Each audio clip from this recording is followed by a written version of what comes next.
Fala, amigo de Jesus, seja bem-vindo aqui. Hoje nós vamos ler e meditar o Evangelho de Jesus Cristo, que foi escrito por Marcos, lá no capítulo 6, versículos do 45 até o 52. Vamos fazer a leitura. Depois de saciar os 5.000 homens, Jesus obrigou os discípulos a entrarem na barca e irem na frente para Betsaida, na outra margem, enquanto ele despedia a multidão. Logo depois de se despedir deles, subiu ao monte para rezar. Ao anoitecer, a barca estava no meio do mar e Jesus sozinho em terra. Ele viu os discípulos cansados de remar, porque o vento era contrário.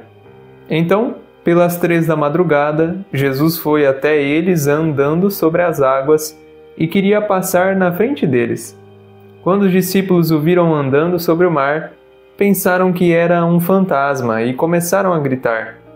Com efeito, todos os tinham visto e ficaram assustados. Mas Jesus logo falou: "Coragem, sou eu, não tenhais medo." Então subiu com eles na barca e o vento cessou. Mas os discípulos ficaram ainda mais espantados porque não tinham compreendido nada a respeito dos pães. O coração deles estava endurecido. Que episódio acabamos de ler nesse evangelho?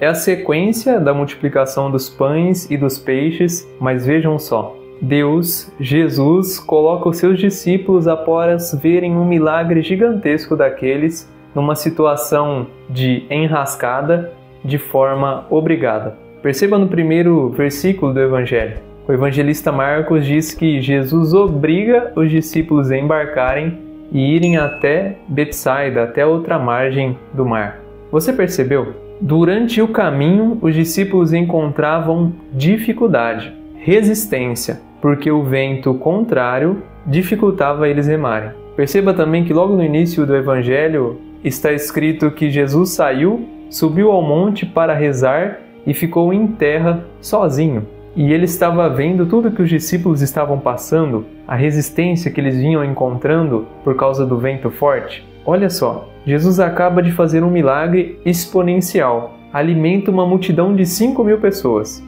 E agora ele vai até o monte rezar para poder se reabastecer e novamente faz algo extraordinário que ninguém na face da terra até hoje já fez de forma natural, que é andar sobre as águas. A única pessoa nessa história da humanidade que está viva, que anda sobre as águas, é o próprio Jesus. Poderíamos meditar aqui vários aspectos, mas eu quero te chamar a atenção para um detalhe que talvez você esteja enfrentando na sua vida, que é a resistência. Percebeu que a resistência que os discípulos enfrentam era porque Jesus não estava no barco com eles? Na nossa vida, principalmente no passado, quando vivíamos andando de maneira que para nós era a melhor e estávamos sem Deus, como que perdidos no deserto da vida, ou como que perdidos no mar, o mar simbolizando para nós aqui biblicamente esse lugar de aflição, de circunstância, adversidade, de instabilidade por causa das ondas, é um lugar que nós nos colocamos muitas das vezes porque precisamos atravessar para outro lado da nossa vida, mas vamos sozinhos. Sozinhos porque não escolhemos levar conosco Deus na barca. E você viu no final do Evangelho? Jesus, ao entrar na barca, após os discípulos passarem aquele medo achando que ele era um fantasma, o vento cessou. Fica para nós aqui um grande ensinamento. Se você está encontrando resistência, em primeiro lugar, eu disse um ensinamento, mais 2. Em primeiro lugar, se você estiver encontrando resistência, é porque Jesus está te observando. E em segundo lugar, se você está enfrentando resistência, você colocar Deus no seu barco, a resistência vai cessar. Ele está não necessariamente testando você, mas ele está colocando você numa situação em que você é testado e provado para ver a sua capacidade. Muitas das vezes,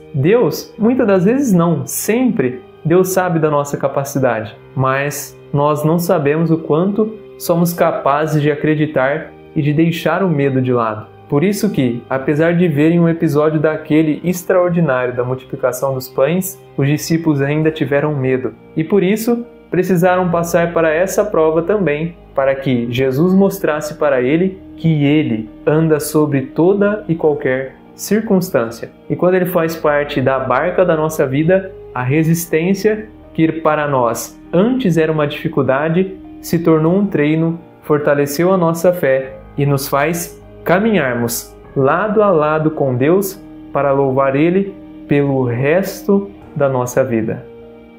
É bom saber que você chegou aqui até o final desse vídeo. Se encontrar resistência, lembra sempre de voltar aqui e assistir esse vídeo e ler principalmente esse evangelho. E as coisas na sua vida ficarão claras e o vento cessará, porque aquele que te observa está prestes a entrar na barca da sua vida. Eu desejo para você tudo de bom. Convido você, compartilhe essa boa mensagem com mais pessoas, porque esse é o significado de fazer o bem.